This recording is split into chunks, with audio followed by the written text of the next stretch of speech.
You are listening to KLRN Radio, where liberty and reason still reign. Most writers and radio show hosts know that to connect with your fans, you need to do more than just write books or record the latest podcasts. There are many different elements that go into forming an online platform, but there are also many hidden traps. To make matters worse, solid advice on how to survive the muddy waters is scarce. In the book Hidden Traps, I talk about some of the important issues of working with an online platform, highlighting traps that could put your physical or internet security at risk or be harmful to your reputation. Are your social media posts just links with a few disjointed words, making you look like someone who can't complete a sentence? Did your new website cost you more than you anticipated? Are you leaking your personal contact details across the web without even knowing it? Then you need Hidden Traps. Hidden Traps is now available in paperback and ebook from a variety of retailers, including Amazon, Barnes & Noble, and Kobo. Visit blackwolfpublications.com for more details.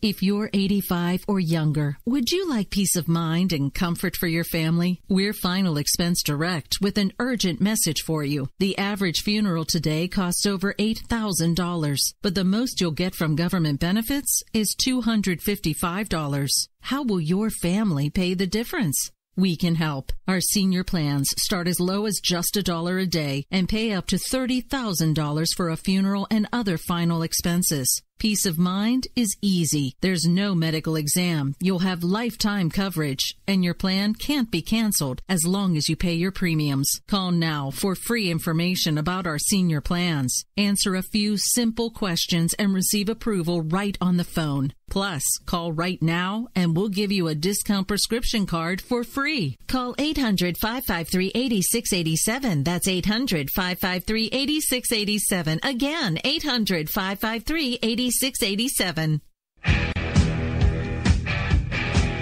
KLRN Radio has advertising rates available. We have rates to fit almost any budget. Contact us at advertising@klrnradio.com.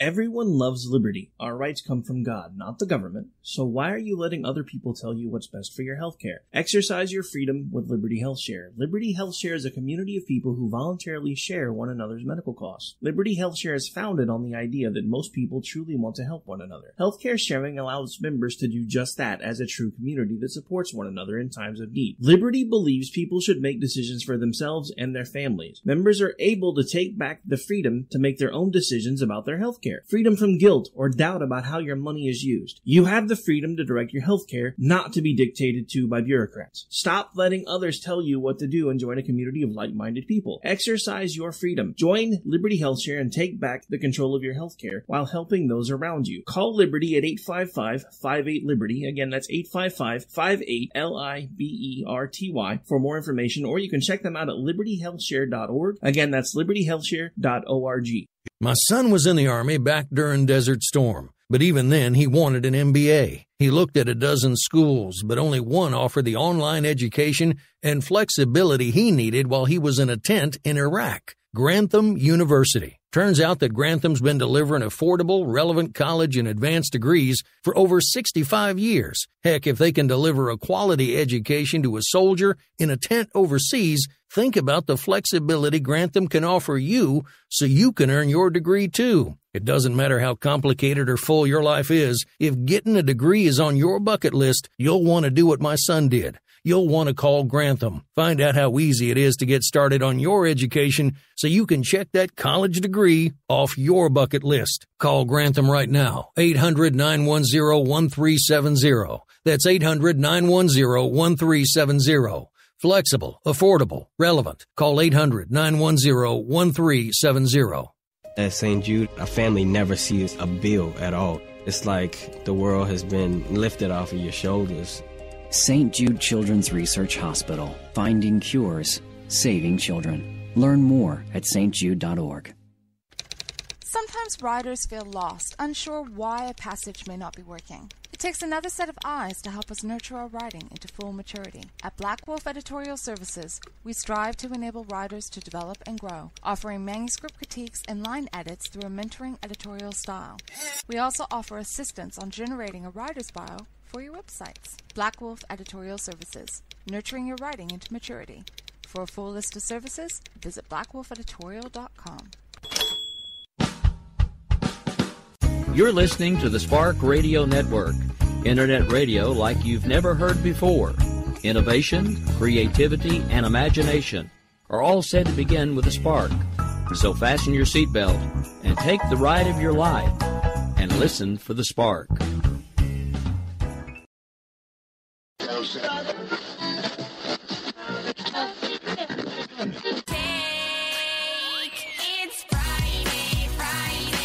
Oh, let me tell you something. I am so sick of Washington and all its works, and all them politicians down there, and them congressmen. I'll bet you won't find none of them congressmen signing down their electric blankets tonight. Because if they did, their secretaries would get up and go home.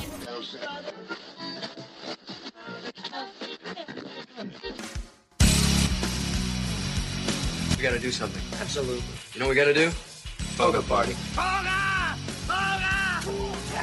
Toga! Toga! Toga! Toga! Toga! Toga! Toga! Toga! Toga! Click, click, boom! I'm coming down on the stereo, baby on the radio. Click, click, boom! I want you to kill every golfer on the course. Check me if I'm wrong, Sandy, but if I kill all the golfers, they're gonna lock me up and throw away the key. Well, all right. It's Friday night, which means it's finally time for Robinson and Wright. That's right. What's it been, like 3 years since we've done this show? Anyway, so we're back. We're live. No Friday Night Lights tonight. No trips to the hospital. But it is apparently bobblehead night. I'm not sure where that came from, but we get asked that every time we put out the show tweet. So, yes, what the hell? It's bobblehead night. It's me and Dan. Our heads always bobble, especially when we rant. Mine sometimes just kind of falls over and lays on the table because it's a little bigger than my neck, but that's another story for another day. All right, Dan, how are you? I'm doing all right. Yeah, we need to get on research and development at KLRN Radio and get our bobbleheads made. I know, right? There's got to be some way to get that done. Although, you know, I have a face made for radio, so I'm not sure anybody wants to see a bobblehead like that. You know, I did something by accident today because, you know, the boss at the KOKC was like, well, if I give you one of these shirts, I want you to wear it. I'm like, okay, cool. So I went by and got to pick it up last night and goofed off for a little bit. I wore it today. I was like, you know what? I need to take a picture of the fact that I have this thing on. So I went to the bathroom at the day job, snapped a picture, and before I realized what I had done, I had managed to get the camera perfectly over my face in the mirror when I took the picture. I've decided, I think I'm going to, you remember Wilson from, what was his name, Wilson on Home Improvement, the dude that just always kind of had his little forehead sticking over the fence? I think I'm going to find a way to do my profile picture that way. That way I'm saving everybody the pain of looking at my face, because I'm like, you know what, I kind of like the picture when you can't see my face. No, dude, you don't understand. I had a friend try to take the picture first, and it just, I don't know. I hate every picture that I am ever in because I feel like I look retarded in every picture I ever take. So I'm just like, you know, I don't like pictures. I don't want to take them. I have the network in California has been on me I've been on there for like a year. They've been bugging me for 9.5 months to get some headshots done, and I'm just like, dude, I tell everybody I have a face made for radio for a reason. You don't want pictures of me on your website. It will break. You're a little too hard on yourself there, Rick. Yeah, well, that's true. I always have been, but still, I don't like pictures. And the worst part is, you know, now that I'm getting a little bit older and my kids are older, I look back at all the times that I didn't take pictures with them, and now I wish I had, but then I see myself in a picture, and I'm like, no, I remember why I didn't. But anyway, so yeah, I don't know. I'm sure most of it's me. And I need one of those T-shirts. Well, I think we're gonna try to get that figured out because I've already been talking to Tucker, and he's actually planning on coming to CPAC. So instead of having one shipped out to you or me going to pick it up and then just holding onto it for you, I think I'm gonna talk to him and see if he can just bring one with him to CPAC, and that way, because at some point, if he has a table set up, I'm probably going to be running back and forth between ours and theirs anyway, just because, you know, I know the crew over there, and I'm going to go harass them if nothing else. Oh, absolutely. I mean, that's the more the merrier. You and I were between our table, our sort of table, the first day. Our ish table. And the Loftus table the whole day. Well, actually, the first day I was running between our table, the Lanterns radio table, and the Loftus group, because I was just like, but me, I'm old and fat, so I move like 20 steps and I need to find a chair. So it really wasn't that I wanted to socialize, I just didn't want to fall over. Just saying. Yeah, well, that the more people you know, then the more you can just stop and chill. Yeah, pretty much. That's why I always try to make friends with everybody at CPAC, because then I've got excuses to sit down at their table and they don't look at me like I'm crazy.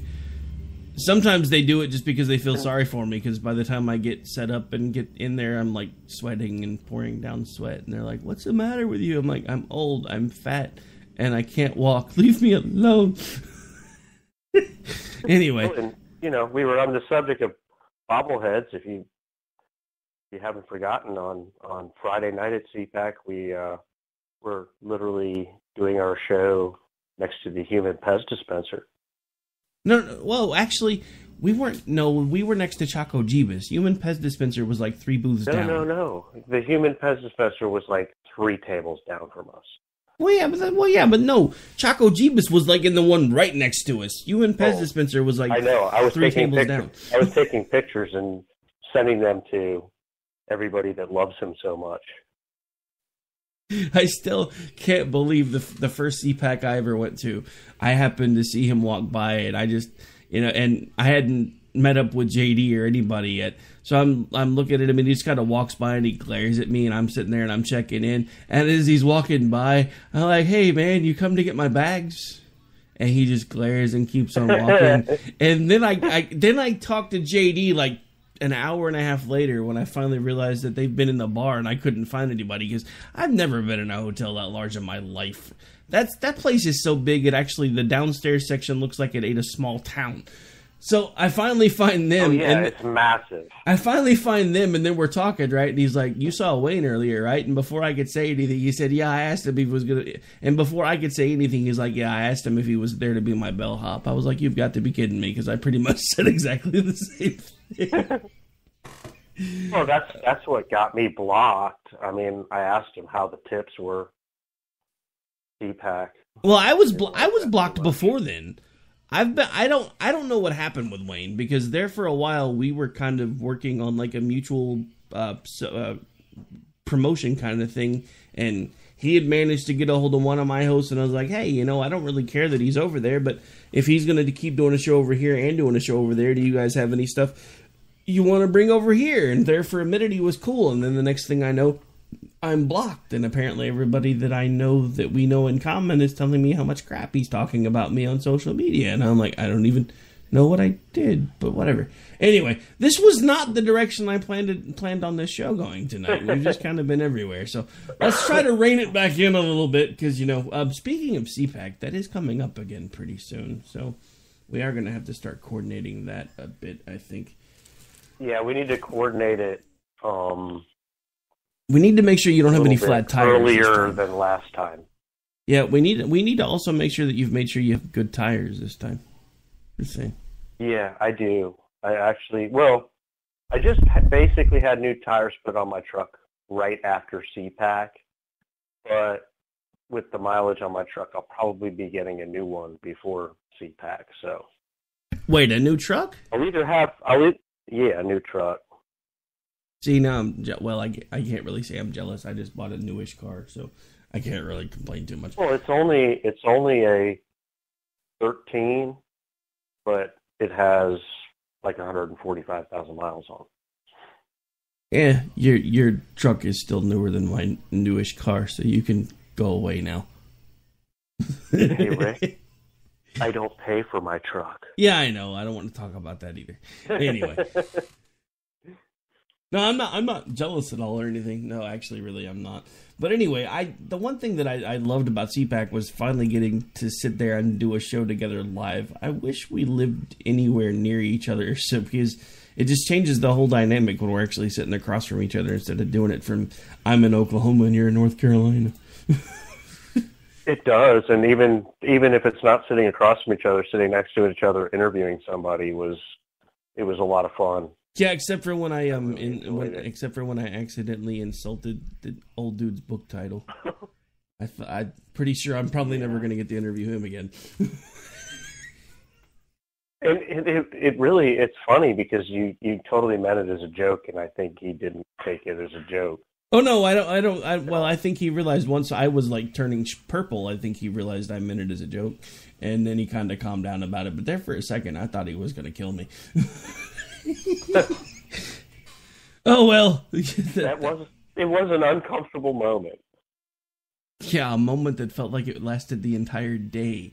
But anyway, so just if you guys don't know who we're talking about, we actually interviewed Evan C. at CPAC, and you actually find it in the archives. It was a really good interview. He's a really funny guy, but you can hear just for like a split second, he wasn't sure if I was kidding, and he didn't really like the fact that I pointed out that I kind of thought the word deplorable was starting to get overdone. He's like, so you're basically slamming my book title. And I'm like, not intentionally, but, you know.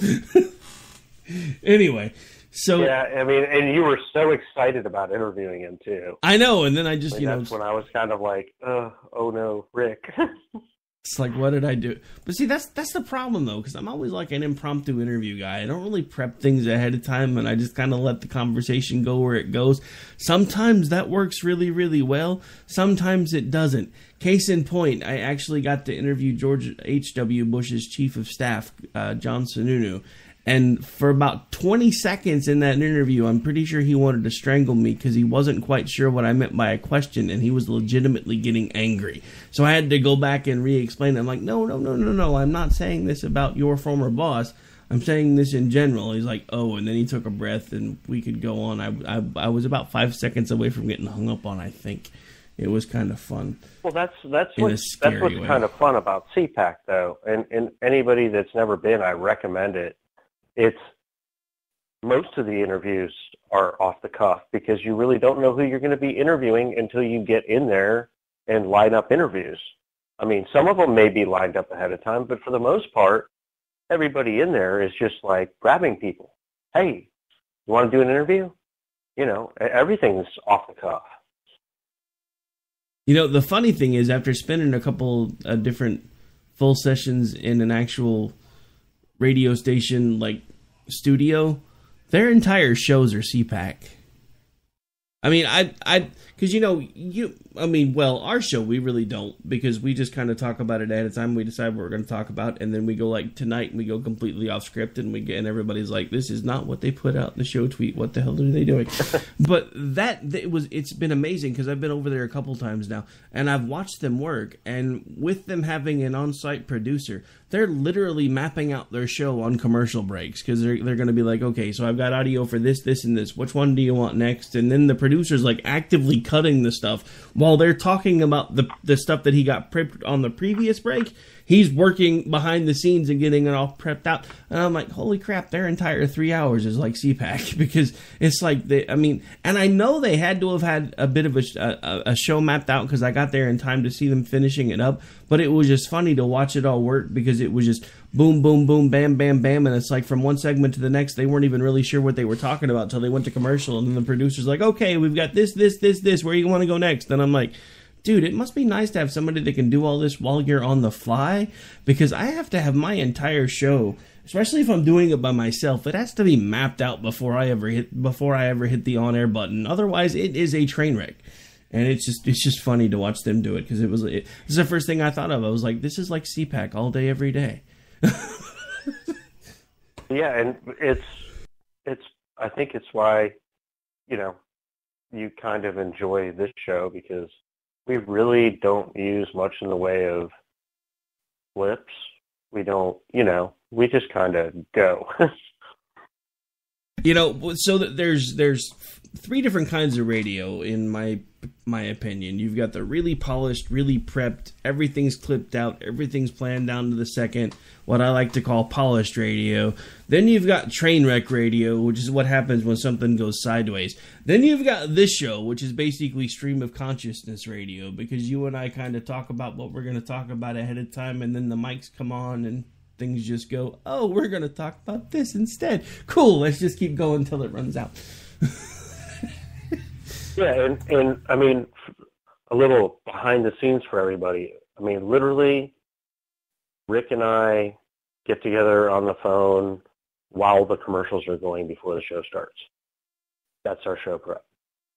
Well, that's because I never know when you're going to be home, because, you know, you're always like, oh my God, they've got me on another job. I'll be there as soon as I can. I'm like, damn workaholic.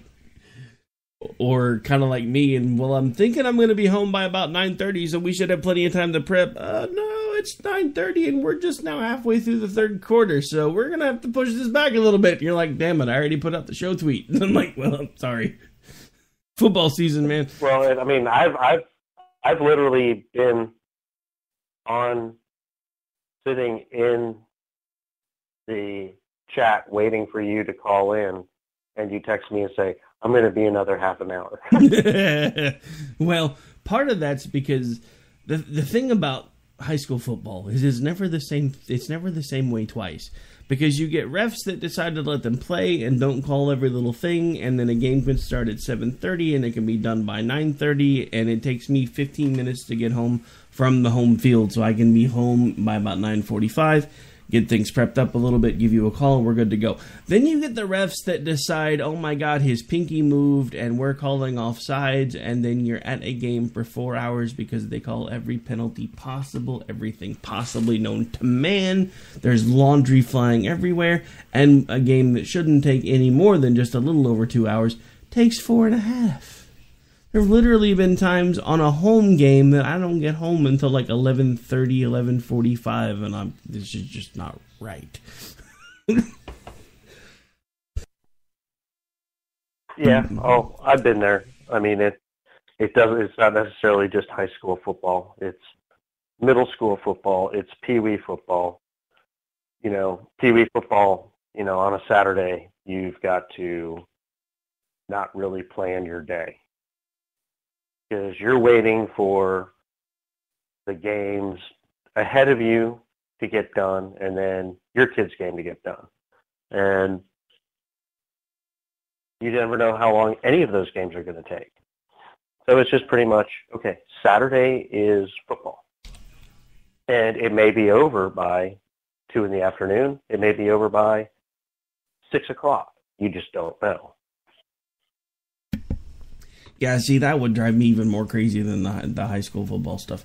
But, I mean, the good news is, well, good news, bad news, because this is his junior season, but it is getting to the point where it's nearly over, which is why we were able to start pretty close to on time, at least if my computer had behaved, because for the last 2 games, the games have been on Thursdays, which also sadly means I couldn't go to them because I had other things that I usually schedule on Thursdays for clients. And I didn't know that they were on Thursdays, so I've missed a couple of games. But I'm kind of not really sad that I missed the one from yesterday, because it was an away game and they drove 2.5 hours to get there. They didn't get home till almost 1 in the morning, and I'm like, oh my God, there's no way I'd have been able to do that and then turn around and go to work in the morning. That's crazy, and that's the difference between there and here. I mean, the furthest we're going to drive to a game or a wrestling tournament or anything like that, or a wrestling match, is, 45 minutes. Yeah, no, we're in one of the smaller districts anyway. As far as, ranking-wise, we're like 2A. Technically, we're small enough that we should be a 1A school, but they built up everything bad enough that they were like spanking the crap out of everybody in 1A, so they made a move up to 2A. So now there's times that we got to travel really, really far to be able to meet up with the folks that are actually in our division, so it's just kind of interesting. Well, and we're just in a bigger population center too, I think, kind of where we are, because, I mean, our high school is 4A approaching 5A, and there's tons of 4A schools concentrated right in the area. So, our little division is all real close. And it's the same way with wrestling. Everything's really close.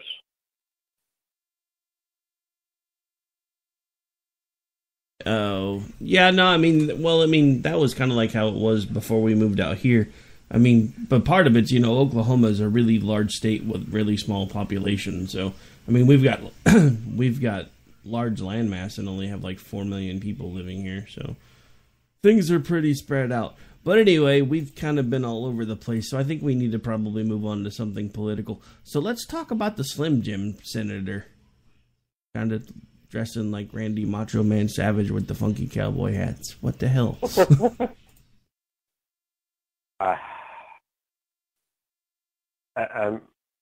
I'm at the point now where every day I look at things, especially whether it's news, whether I'm reading in the morning, or whether it's on social media, where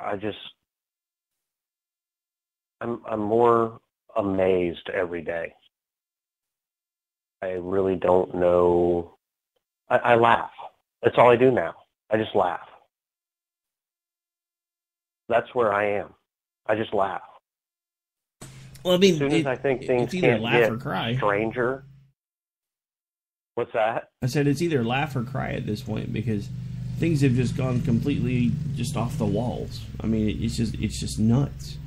The left is so anti everything now that they're even starting to cannibalize themselves. The party of inclusion is starting to kick people out that they've been screaming that the right was mistreating.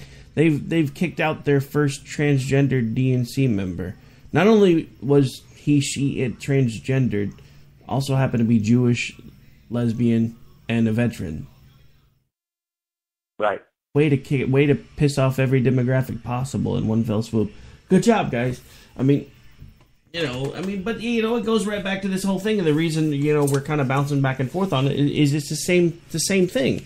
This person that is dressing like Randy Macho Man Savage in a Slim Jim commercial is going around and basically has told people off camera that by going against the president in this and bringing out the supposed conversation he's had with a Gold Star family member, that she's going to make herself famous. This is going to make her a rock star in her own district. The person that he's had the conversation with has come out and said she's not even telling you guys what he actually said. And then she says what he said, and it sounds like, what you would normally hear from a president, and it's, the kind of thing that you would expect them to say. Because, the only thing they're saying is, well, he said that they knew what they were getting into, and blah, blah, blah. And that's not even what he said. He said... They take what he said, and they paraphrase it, and they take it out of context, and they try to make it look bad. And what he said was not bad at all. It really wasn't. They take anything he says, and I'm not. I'm not a big fan. I'm not. But watching what they do and watching the way they twist everything he says and everything he does makes me go, I've just got to, at least to a certain extent, support the guy. Because he's not given even a chance. I said it to a guy today. I said, if everybody would just give him half a chance and let us see what happens, but it doesn't matter what he does or what he says, it's going to get twisted. Always going to get twisted. Well, yeah, but, and that's part of what's driving me crazy with it. Is, you know me, I'm not a huge fan of him either. But at the same time, the guy's... he's attacked everywhere. Everything he does is picked apart by everyone, and I mean everyone, and put under a microscope to the point where they're even lying about what it is that he's saying because they know that it's going to score them brownie points with his base. And what drives me even more crazy is we see people that are latching onto these things that these people are saying, and they're running with them just because they hate him so much that they want them to be right. I mean, that's like Vicente Fox the other night putting out a tweet talking about how he was trying to get the new slogan for Trump's 2020 campaign started. You know what? You were president of a third world country run by a freaking drug cartel. You need to sit down and shut up. But everybody, Yes, I've seen people that somebody that you and I both like. I mean, he quoted him and he said, "Have you fixed that drinking water problem in the country yet?" Oh, I know, because I noticed he did it after I kind of said the same thing. I was like, here's a slogan for you. How about our water doesn't make you feel like something's trying to rip your insides out, Trump 2020. And then I went and found his timeline and I said, oh, he said it a few hours before I did. But oh well. But no, but that's the thing. I've seen people that I actually like and respect putting out these things at these people that are doing nothing but bashing the president from foreign countries. People that don't even have the best interests of their own people at heart, much less our own people, are bashing this man. And because people hate him so much, they're all over it. They're lapping it up. They're laughing about it. And that's honestly, I was talking to Jen about that the other night when I noticed that stuff was starting to go around. And I'm like, you know what? I miss being sick because I haven't felt good most of the week again because the weather changes and the winds flipping directions and everything else have stirred up all kinds of different kinds of allergies for me. And I pretty much, now that I'm an old man, I have allergies year round. And this is the time when I have to change the type of medicine I'm taking to fight off the next round of allergies. And I didn't have any of it. So it took me a few days to get to the point where I can at least function again. So I didn't really spend much time on social media in between not feeling well and some other stuff that was going on that you're aware of that I'm not going to bring up here. So I wasn't really on Twitter for like 3 days. So then, I was feeling pretty good after I did a show. So I'm like, you know what? I've got some editing to do. I'll hang out here and kind of mess around on Twitter while I'm waiting for the computer to catch up on all the stuff that I've got it doing. And then I was like on there for like 30 minutes. And I'm like, you know what? That's it. I'm going to bed.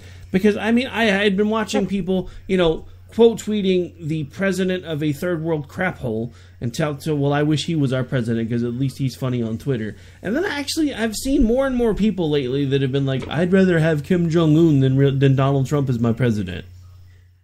Then do me a favor. I was just going to say, like people like Chelsea Handler.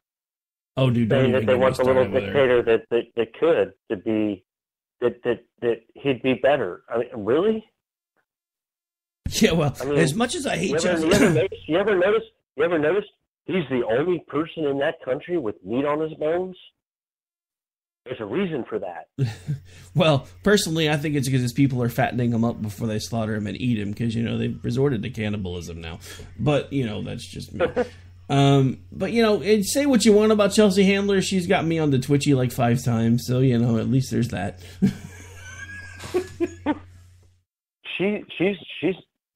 She's gone off the deep end. I mean, there was a day and time years ago where I actually enjoyed watching her show. She did a pretty good show. She had that panel show, and it wasn't really politics. It was more, just any subject of the day, some politics here and there, but she did a pretty good show. She's awful. I mean, straight up awful. It's funny, her Twitter account has like 8.5 million followers, and a friend of ours ran Twitter audit. It's like 41% real followers. Wait, hang on. She's not good enough with 4 million followers. She has to have 8.5 million followers. So wait, she has how many fake followers? She is 41% real, 59% fake followers. So in other words, somebody out of 8.5 million. Yeah, I wonder how much money she spent to get that many followers, because that's how they're doing it. They're using one of those buy follower things or some crap. But anyway, right? They're buying followers, so many followers for $10 or $20 or whatever. That's kind of funny because, a couple months ago, CRN was really starting to do a push for the show. So they were starting to put out all kinds of press releases and everything. And like in the space of 3 days, I was up by like 1,000 followers. And all of a sudden I get this DM out of the middle of nowhere. And it was back before I started turning all the auto DMs and stuff off. from the tools that I used to track metrics before I realized that you could like have that stuff sent to an email so it didn't clog up everybody's TL. Because I still use it for campaigns and stuff. But it was funny because I got a message from some dude that was like, oh, look, the guy that just bought a bunch of fake followers is pretending everybody's real followers. I was like, no, first of all, that's an electronic message. It goes out automatically. Second of all, for a supposed fake follower, you're talking to me, so what, are you a bot? And he's like, shut up. Well, you know what drives me nuts about those messages, and you've never had to deal with this, is deactivate your account or get suspended, and then get your account back. Oh, no. All of those auto messages come back through in the first day. Your DMs, I mean, when I had, I think the first time I got an account back after being suspended, I mean, I had like 1,200 followers. So if you figure half of them have those, not even half, a third have those automated messages. So I got like 400 DMs in the first day that my account was back up. Yeah, I know. At least two of them. Thanks for following. Appreciate the follow. Yeah, I know. You used to get them all the time from me because I remember it started to annoy you after a while as you were like popping. Well, off. I started answering you. Yeah, that's when I can tell that somebody's upset when they start answering the auto DMs. It's just kind of funny.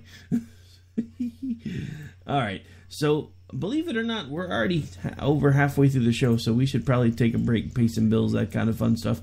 We'll be back here in about 3 minutes on the completely off the cuff, have no idea what we're talking about next, RandW for 10/20/17, which I interestingly enough titled "And Then," because maybe I'm psychic because it just seems like we've been all over the place. But I think it's because haven't done a show for like 3 weeks, so we're just like there's a million things we want to talk about and not sure where we want to go actually.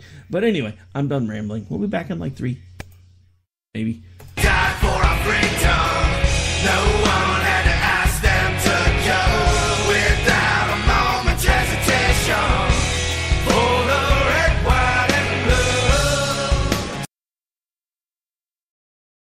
My son was in the Army back during Desert Storm, but even then he wanted an MBA. He looked at a dozen schools, but only one offered the online education and flexibility he needed while he was in a tent in Iraq. Grantham University. Turns out that Grantham's been delivering affordable, relevant college and advanced degrees for over 65 years. Heck, if they can deliver a quality education to a soldier in a tent overseas, think about the flexibility Grantham can offer you so you can earn your degree too. It doesn't matter how complicated or full your life is. If getting a degree is on your bucket list, you'll want to do what my son did. You'll want to call Grantham. Find out how easy it is to get started on your education so you can check that college degree off your bucket list. Call Grantham right now. 800-910-1370. That's 800-910-1370.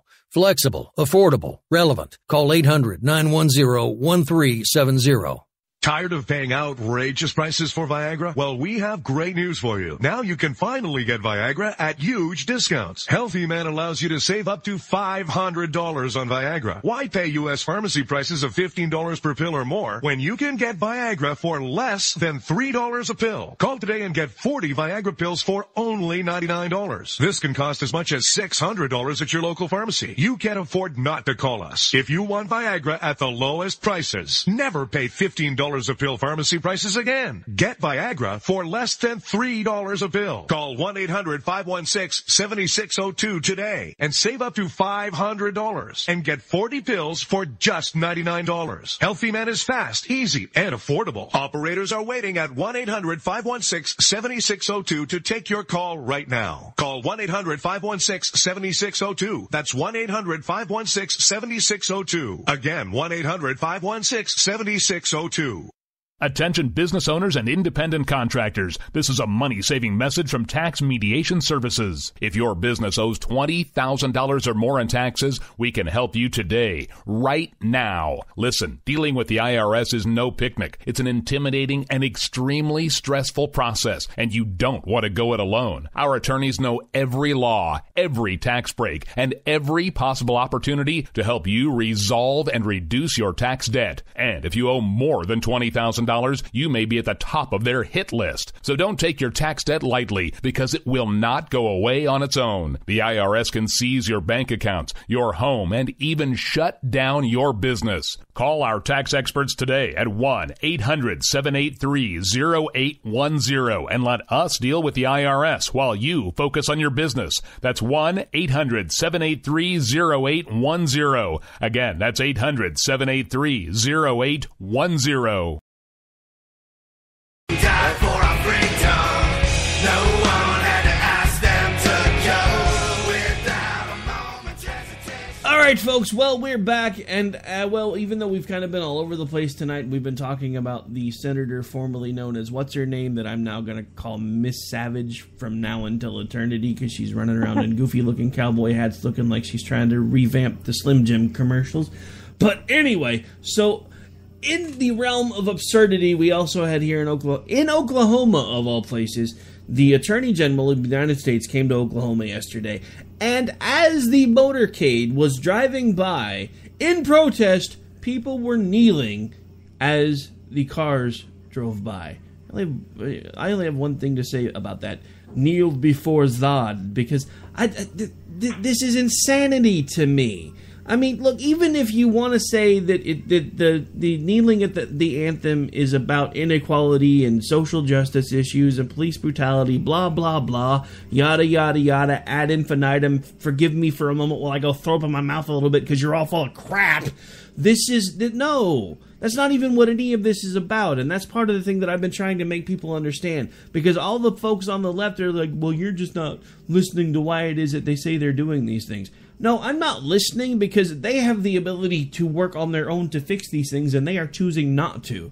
They have voices that we don't have, and they could be doing something besides taking a knee on a damn football field, but they don't. So why don't they? They make millions of dollars a year playing a game that we all played in our backyards as children, and are they reinvesting any of that money in the schools around them? Are they working on helping to build better community centers? Are they working on any outreach programs? Have they started any type of programs to see about getting actual people in the city government that give a damn about the people around them? Because you want to blame the cops? That's all great, good, and fine. But who are the bosses of the cops? And if there's a problem with the cops, is this a systemic issue with the cops? Or is this a systemic issue with the neighborhoods around them? Or is this because of the people that are actually in charge of the cops that may or may not be causing the problem? Quit blaming the guys on the front lines who are having to deal with stuff day in and day out that you and I will never have to deal with, ever. Because they deal with it because they feel called to deal with it, so we don't have to deal with it. So for all of you morons that take a knee, whether it's on a field, to a national anthem, at a soccer field, as a public official's driving by, which is the most retarded thing I've ever seen in my life, by the way, because by kneeling it basically means that you are subservient to them, you morons. Why don't you think about this? The same people that you're supposedly protesting against are the first ones that you're going to pick up a phone and call if something goes sideways. So what happens if they decide to take a knee because they get tired of your crap? Sorry. Yeah, and you know, to kind of come back to this point, I don't know if you saw it, but our friend and partner in a lot of what we do, Stacey Lennox, she was somewhere today and the national anthem was played and she was next to this couple that refused to stand for the national anthem. Well, and the woman started talking about how, you know, her property that she lives on was stolen from the so-and-so Indians. And Stacey turned right to her and said, well, give them back their land then. If you're so upset about it, give them back their land. I mean, what else are you supposed to say? If it's that upsetting to you, then what are you doing about it? You can be like, hey, exactly.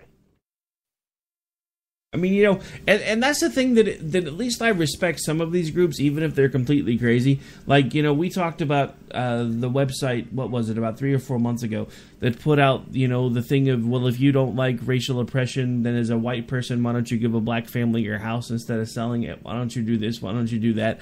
As crazy as all of that sounded, and as weird as it was, at least they were floating solutions to a problem. Because if you're really feeling that guilty about it, here's a way to make yourself feel better. Don't sell your house. Give it to the black folks down the street that are trying to get out of an apartment. If you really think that this stuff needs to be fixed, and you're the only person that can fix it, then what are you doing to fix it? And that's part of what has driven me crazy about all of this. And I actually was talking about this with Dale Bayless from Liberty HealthShare the other night when he was on the show, is because of all the government involvement and the government overreach, we have completely removed the human component from helping our fellow man. And that is what is driving me crazy, because we miss something. We miss a very key part of our relationships when we stop striving to help others. And that's part of when the government stepped in and said, well, we're going to take all this tax money now, so we're going to start all these programs. We had a whole group of people that said, I don't have to worry about it anymore, because now there's Social Security, so these people are going to be taken care of, and I don't have to worry about spending any time at the food bank, because now we have food stamp programs, and I don't have to do this because we've got this government program. No. Wrong. You still need to do those things. You still need to be actively participating and finding ways to make your community a better place. And that's what drives me crazy about these idiots with millions and millions and millions of dollars and a reach that you and I could only dream of, that are sitting on a sideline taking a knee instead of actually doing something to make their community a better place. If they were that concerned about it, how many cars do they have that they could go hand out to somebody so they could get to work? How many houses do they have that they could go find some homeless guy on the street and be like, here, brother, here's the keys to my house? Do we expect them to do that? Yeah. Not really. But if it's really that big of an issue to you, why aren't you doing things like that? Because I firmly believe that's probably why I will never be a millionaire. Because if I was ever in the position where I had 3 cars that were running, and I only needed one, people that I knew that needed help would get those cars. If I had more than one house, people that I knew would be in my other houses. Or maybe even some people that I didn't know. Because that's just how I am, and that's who I am. And that's what drives me crazy about these people that actually could be doing these things, but instead they're taking a knee in protest instead of doing something to fix what they're protesting about. And I'm so tired of even talking about it at this point. To me, this is as crazy as going back to Slim Jim. The Gold Star family that has been wrapped up in all of this, they actually completely shut down a CNN interview because they tried to turn it back around and say again, well, this is what President Trump said. And she said, you know what? I'm done talking about President Trump. I just want people to remember my son. Because we're too busy making everything political. Yep. We're not fixing the problems anymore. We're bitching about the problems anymore. And we're bitching because the government won't fix the problems. And we're having that same problem in my state now. We are broke. Broke to the point where if they don't find a way to fill a budget hole, then next week, all outpatient services for mental health in my state will close. There will be funding for rural hospitals that will not be available if they don't come to some sort of an agreement next week. And you know what? Both sides are still pretty much at a stalemate. Because in the 90s, the Oklahoma people decided they were tired of our legislature cramming taxes down our throats, so they passed a state question that made it impossible to pass any taxes without 76 votes. But back then when they passed that, both sides were still willing to work together. Now it's toxic for some reason for both sides to work together. We're also in the middle of a gubernatorial election campaign year, so neither side wants to be seen to bend. So we're in the middle of a special session that when they are in session costs us $30,000 a day while we are broke, mainly over 1 percentage point in wells. We have oil is one of our biggest products in Oklahoma. So we have on the new wells, right now we have, I believe it's anywhere from a 1% to a 3% tax. It used to be a 7% tax with a 6% rebate. Well, at some point, they changed all that. Now there's all these different variables depending on where the wells are and how long they've been in operation, depending on how much taxes we take. So the Democrats, at the beginning of the session this past year, they came up with, they were going to raise cigarette taxes, they were going to do this, they were going to put a 6-cent fuel tax on the supply side, but they also wanted to go to 7% on all new wells. So they wanted to get back to where we were before, just no rebates. So the Republicans came back, said, we can't really do that. There's no way they'll go for it, but we'll give you 3. So then the Democratic leader came back and said, well, we'll give you 5. And then the Republicans came back and said, our caucus is not going to be able to do 5. They're not going to go for it, but we'll give you 4. And that's where they've broken down from that point forward. For the last 6 months, we have been at a stalemate over a percentage point because neither side wants to come up or go down. They either want 5 or they want 4. Nobody's willing to meet in the middle. Nobody's willing to compromise because it's an election year, and we're all suffering for it. This is the same. This is what's been pissing me off about this take a knee crap, because all of these people in all these areas that you're talking about that are being oppressed and this, that, and the other, I'm not necessarily saying that they're not. What I am saying is you have the power to change it, but instead you're taking a knee. Do something. Why is it that hard? Well, yeah, and when you bring that up, I mean, to look at it a little bit, look at things even in another way. When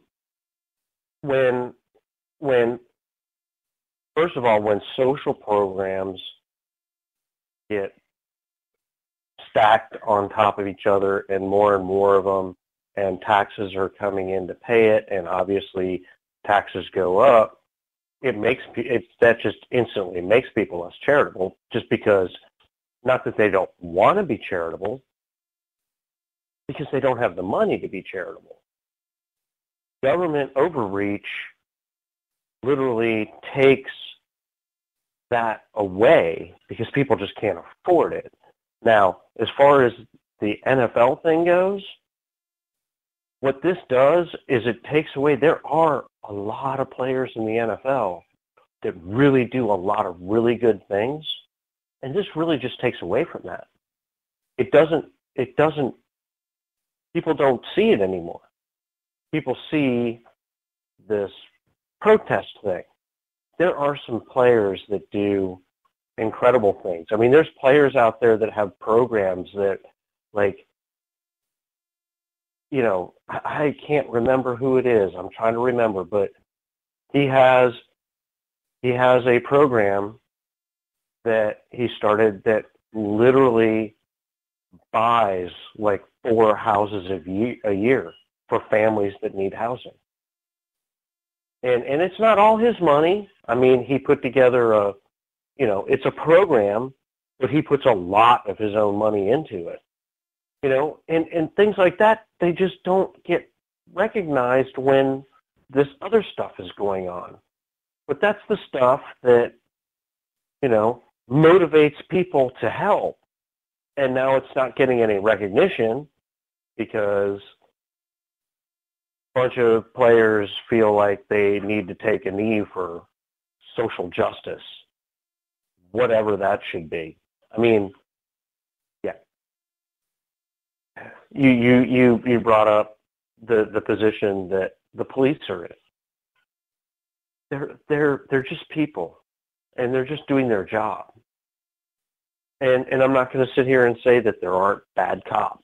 There are bad cops, but it's a huge minority of all the cops in this country. But every cop pays for this kind of stuff. I mean, and all it does is it makes them more edgy. It makes things worse. Things are worse, way worse for a cop right now than they were, say, pre-Ferguson. But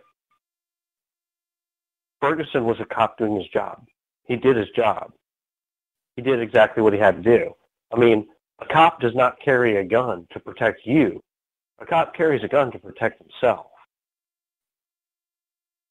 That's what it boils down to. the police aren't necessarily even there to protect you. They're there to maybe they foil a crime here or there, but when do the police usually show up? When the crime's already been committed. Then it's find the guy that committed the crime. That gun on their hip is to protect them. It's not to protect you. And people don't understand that.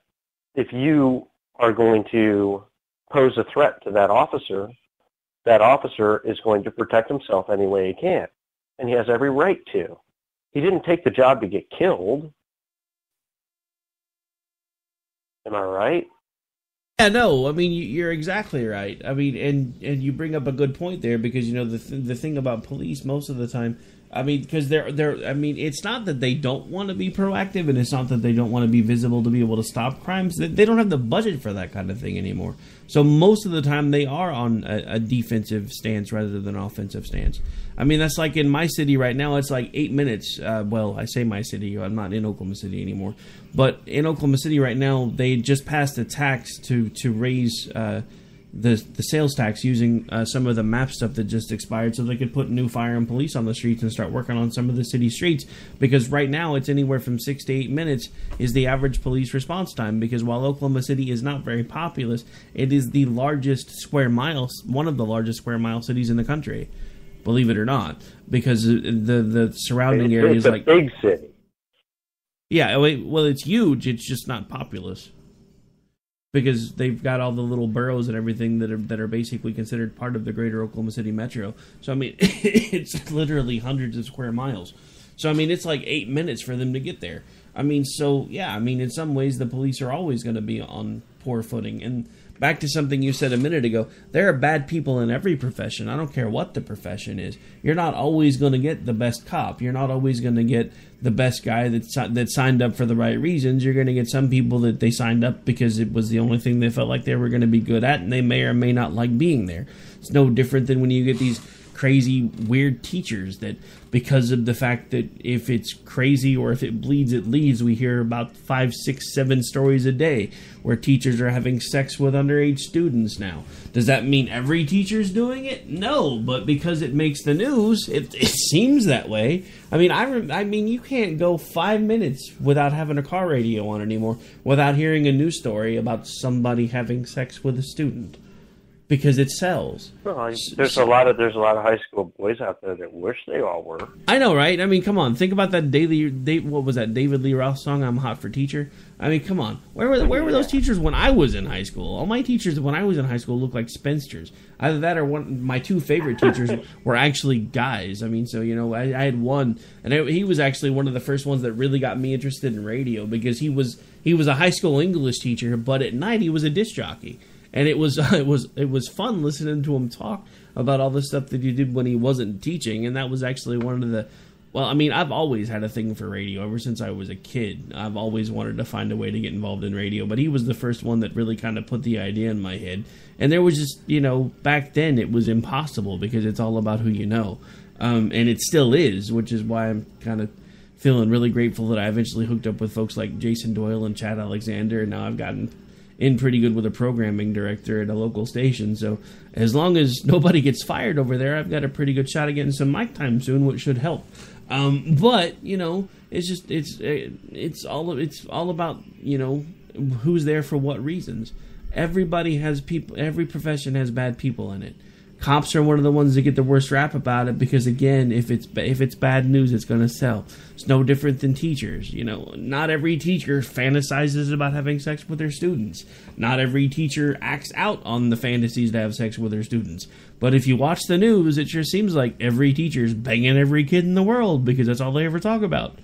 I mean, you turn on the news, you hear about some random shooting by a cop, and up next, teacher so-and-so in particular school district caught sending text to child with nude photos included. And I'm like, the hell, you can't... I mean, it makes the world seem a lot more crazy than it is. Either that or it really has just gotten that crazy, and I just didn't realize how bad it was until I had moved out far enough away from it that I'm not inundated with it every day, because it's like I turn on the news, there's a shooting, there's a robbery, there's somebody stealing a car, there's this, that, and the other, there's teacher banging a kid, there's cop trying to kill somebody. I mean, there was a story, I heard bits and pieces of it tonight when I got home, about somebody that was actually riding their bike to work here in the metro, and they were stopped at a roadblock and were eventually detained and arrested, and now they've hired an attorney, and there's body cam footage, and the police department's not wanting to release the footage, and I still, it's a developing story, but it's one of those things where, if you do nothing but listen to the news all day, every day, you're going to think the whole world's blowing up. So what I'm going to say is make sure you get your news from varied sources. And by varied sources, I mean don't just listen to Fox News. And even to this point, and this is going to irritate my business partner, but don't always just listen to KLRN radio. You got to find multiple sources, multiple points of view, because the simple fact of the matter is, most of the time the truth is somewhere in the middle. And that's one of the things Jen and I were talking about it the other day, because she gets crap all the time, because she'll tweet out things from like Daily Cost or this, that, and the other, and be like, this is really worth the read, even though it's kind of nuts. And people will be like DMing her, I'm going to unfollow you because I can't believe you just tweeted that. And she's like, why? Because she tweeted out something from, it wasn't Cost, it was Salon the other day, and it was a good article. I read it, and people were giving her crap. Well, why are you supporting Salon? Well, you know what? Even Salon can put out a good article every once in a while. And it was a good article. It's. I try to read everything, and yes, but if you do want the truth, you need to listen to KLRNradio.com. Okay. So one last thing, then we probably should start wrapping up because we're already over the hour. What the hell has Dana Lesh done now to piss everybody off again? Because I'm seeing all these things coming up on Twitter about, she was supposedly now fake Never Trump, and now she's shilling for the president, and it's got some minute video clip with it or something. Just leave the woman alone. Well, what it is, she was never pro-Trump during the primaries or anything else. Well, like everybody else, or not everybody else, but, I mean, he's the president. She's a Republican. She's going to pretty much back him. That's the way it is. I mean, Schlichter didn't back Trump in the primaries, but once he was nominated, he was all behind him. That's the way it goes. And if people are going to get on people like that, then whatever. If you don't want to support Trump, don't support Trump, but don't get on the people that do, especially the people that didn't support him in the primaries but do now because he's the president. Don't get on him like that. And what she's been through, I mean, they had to move because she had threats of death, threats of rape, everything else. I mean, what she goes through, I can't even begin to think of what it's like. I really can't. But to quote Hillary, she persists, though, doesn't she? Well, that's true persistence right there. But here's my thing with it, though. She's really not doing anything differently than you or I do it, because neither one of us were Trump supporters, but now he's president. So now we're looking at it going, well, we're kind of stuck with him now because, this whole resist impeach crowd, they're nuts. The only way you can impeach somebody is high crimes and misdemeanors. There ain't none. He hasn't, as far as we can tell, they haven't been able, nothing they've thrown at him is stuck. If anything, their Russia probe is uncovering more crap for them than it is for him. And it's just time. It's time to stop. It's time to quit with the division. It's time to come together. That's part of what is just making me crazy, because the thing about elections is they've always been divisive. Elections up until they've been won have always been divisive. Everybody plants a flag, they hold their ground until it's time till they realize they can't hold it anymore. And then we used to come together. But after Barack Obama, we stopped that. And some of us were just as bad on this side as we're yelling about the left now. And I wasn't necessarily one of them, at least I tried not to be, but there were times that even though I never really said it out loud, somebody would say President Barack Obama, and in my head, I didn't vote for him. And now I'm thinking and I'm looking back, and I never really gave voice to it out loud, but it was something that I honestly thought, because I didn't vote for him, and I didn't like his policies. I was pissed off because his crap cost me a company that I spent 10 years trying to build. So when people would say President Barack Obama, even if I never said it out loud, I didn't vote for him. But now we've got all these people that are just like, he's not my president, he's not my president, he's not my president. And while I understand it because I was there and I get the knee-jerk reaction to react that way, you have to stop that. At some point, we have to remember that if you are an American citizen and you have not renounced your citizenship and moved to another country, then Donald Trump is your president. No less, no more than Barack Obama was my president. No matter how much under my breath I always grumbled, I didn't vote for him, because it's the truth. And the divisiveness needs to stop. Both parties are imploding, one more than the other, but both parties are imploding because we choose, and it's a choice, we choose to no longer come together. We choose to no longer unite under a single banner, because now even our flag is being deemed racist and unjust, and we knew it was going to happen. I told everybody the day they started making noise about the Confederate flag, if we give in here, if we give in on the stars and bars, the stars and stripes are next. And everybody told me I was nuts. And look where we are today, because nobody wants to come together anymore, because it's easier to tear things apart than it is to hold them together. And somebody somewhere has it in their head that if they keep chipping away enough, we're going to collapse. And just like Lincoln said, a house divided upon itself cannot stand. We may not be in a hot civil war right now, but I guarantee you we're in a cold one. And we're gonna have to figure out how to come back together, or it's gonna be too late. And I don't know how to do it anymore, because I've been trying for over a decade. And every time I think we're making headway, there's a whole other group that comes out and just goes completely off the deep end. And it's the overall just the hatred for Donald Trump. I don't understand it. I get picking on a president. I get making fun of a president. We've all done it. I mean, hell, I've even made fun of Reagan because of the speech that he made when everybody thought he was senile, but he was just being a smartass because he knew the mic was on. And that gave him all kinds of crap. And I've even given him crap about some of the things that he said over the years, but not because I didn't like the man, but just because they were funny.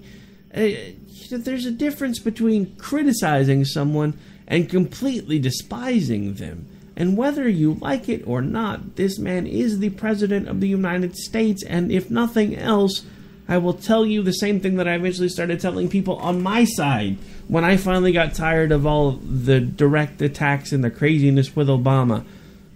The office deserves respect, if nothing else. Even if you cannot respect the person occupying the office, as an American, you should respect the office. And that should be enough to where you will stop directly attacking a president every time he opens his mouth. It needs to stop. Sorry, Andrew. No, and you're 100% right. I agreed with maybe 5 to 10% of anything Obama ever said or did, but he was the president. I mean, I never denied that. This total denial and this resistance and all of it, it's really, I mean, I almost see it as just hokey. It really is. I mean, I'm embarrassed for some of these people. It's embarrassing. The rest of the world is looking at all this and literally laughing at us. That's the way I see it. I mean, like I said, every morning I literally laugh at something that I probably shouldn't laugh at, but it's about all I can do anymore. Well, I mean, the scary thing about it is it's all pretty much gotten kind of laughable. Because I mean, it's just all craziness anymore. I mean, when it comes out that, you know, you're trying to accuse the Republican nominee for president of colluding with the Russians, and the only thing that you've been able to find is that your own party was the one that was basically colluding with the Russians for God knows how long. Nobody's talking about that, though. There's stories that keep coming out all over the place about it on social media, but nobody of any import is really talking about it.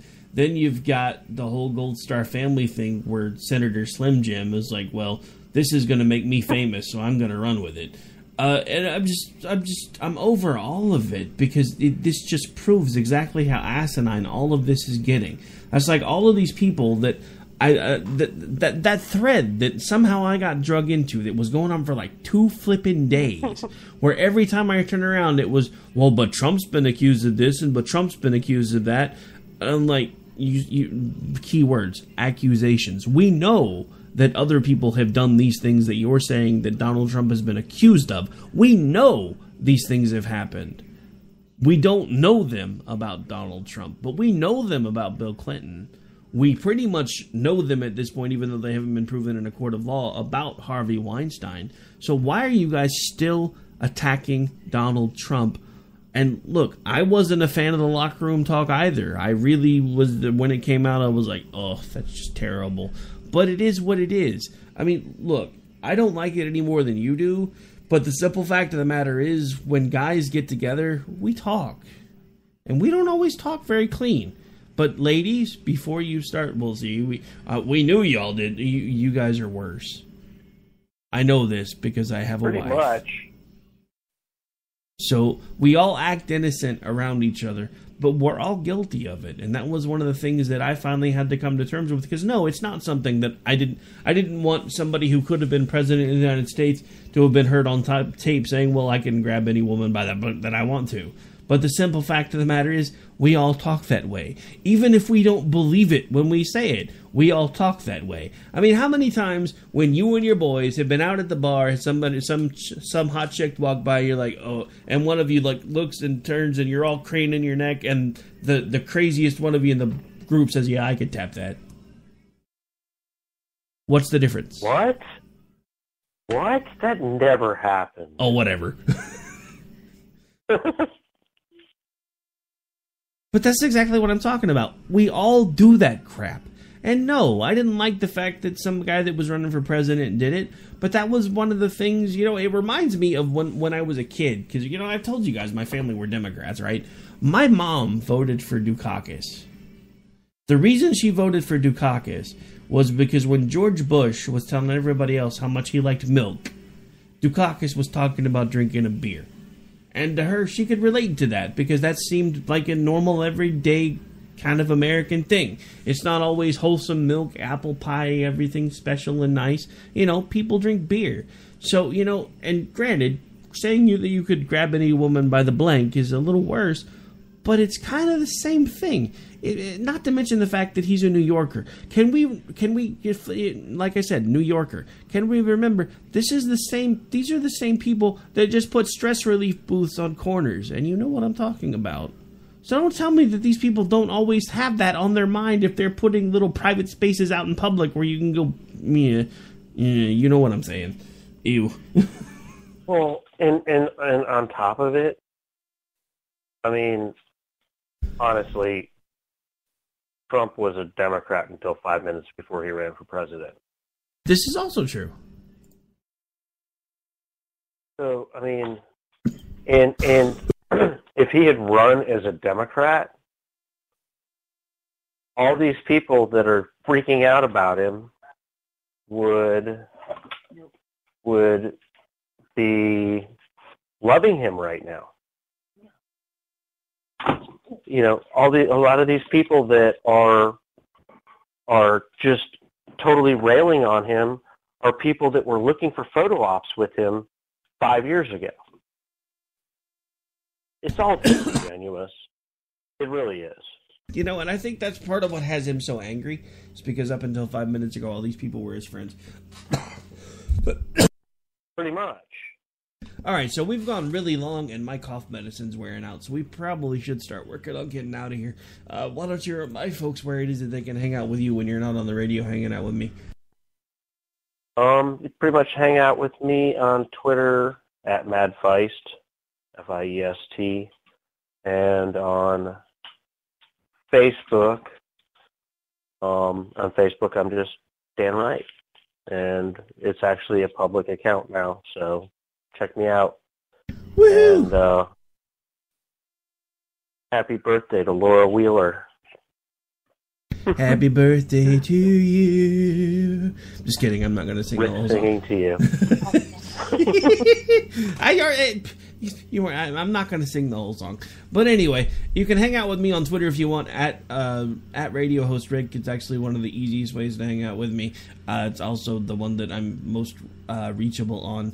I really don't spend much time on Facebook anymore just because it's Facebook.